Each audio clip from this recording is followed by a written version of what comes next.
Now, almost every high echelon cartel leader, people important in these groups, they were all members of Ministerio Público, la Fiscalía, which is like the Mexican FBI, Attorney General's office, groups like this. And they end up turning over to the dark side, basically. They might have been doing that from the start, like they planned. They wanted to get a government education on how the government agencies work so they can turn on them. Or maybe they really had their hearts in the right place and turned dark over time with need of money. Lots of things. In this case, this man was working for the Attorney General's office in Mexico City. And right now, you know, he's being analyzed and very deeply for narco trafficking is one of the main things in extortion, but there's a lot of other things as far as weapons sales and actual direct connections in between him and a group of Colombians that were operating with a con man system, you know, in Mexico City, and were taking huge amounts of money out. Now, Miguel Carmona, he's an agent of the Policía de Investigación de Ciudad de Mexico.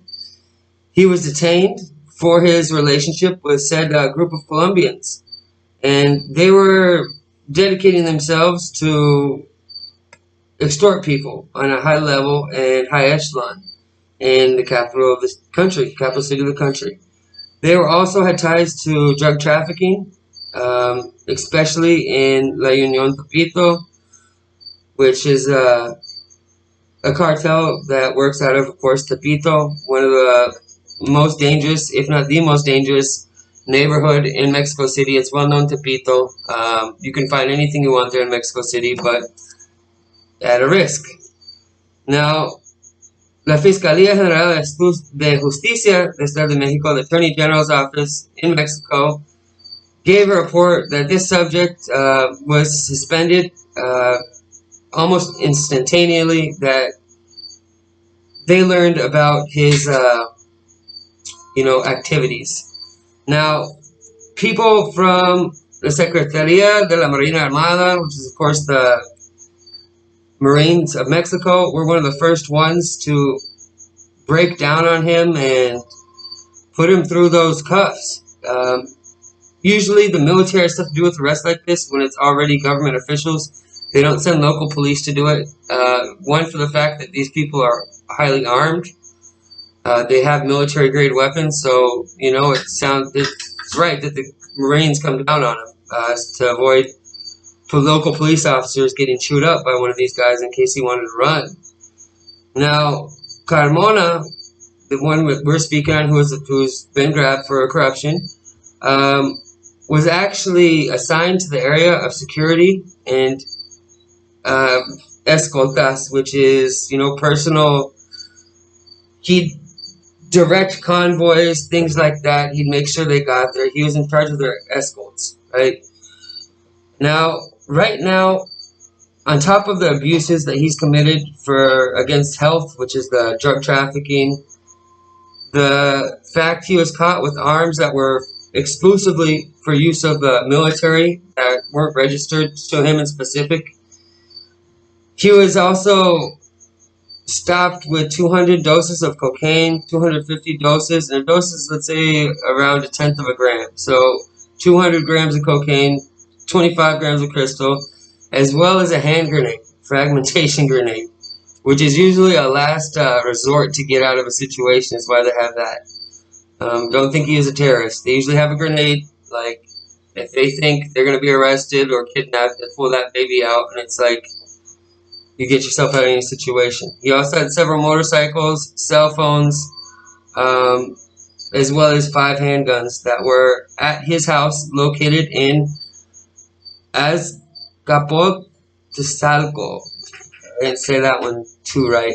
Azcapotzalco. Those names down south get me every damn time. Now, Miguel Carmona was actually giving protection to a group of people dedicating to extortion, and the majority of these people were the ones that stated from Colombia. So it was a gang mostly made of Colombians, but also had Mexican members to it, and that's who he was giving protection to this gang to operate without having to worry about law enforcement or other criminal groups coming down on him. He'd be able to warn them, and in some cases would be able to get rid of these guys for him, whether get them arrested or use your imagination, right?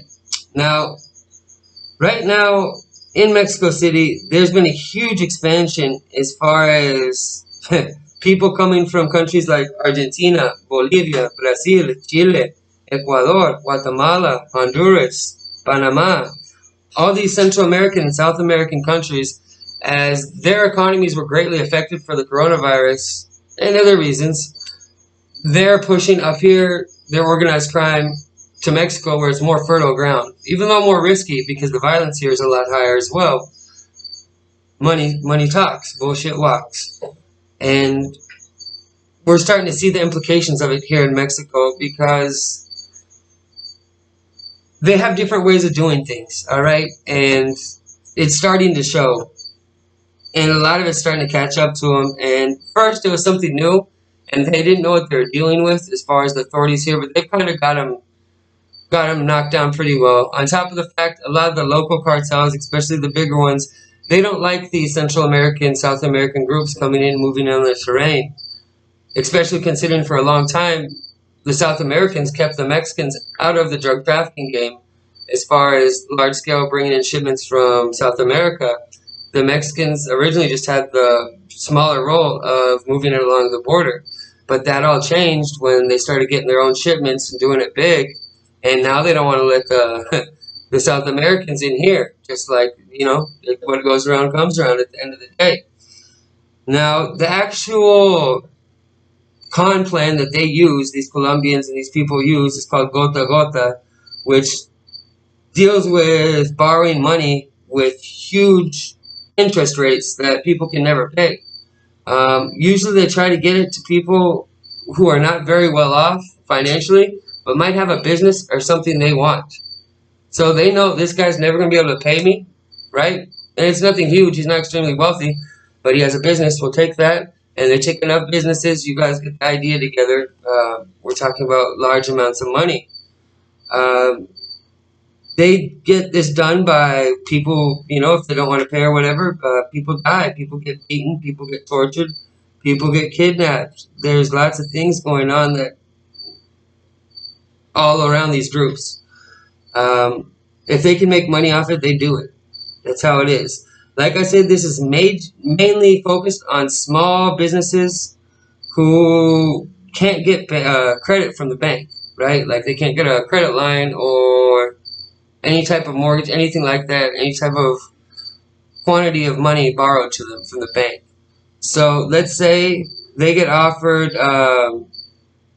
by these organized crime groups from Colombia 60,000 pesos, which is like $3,000.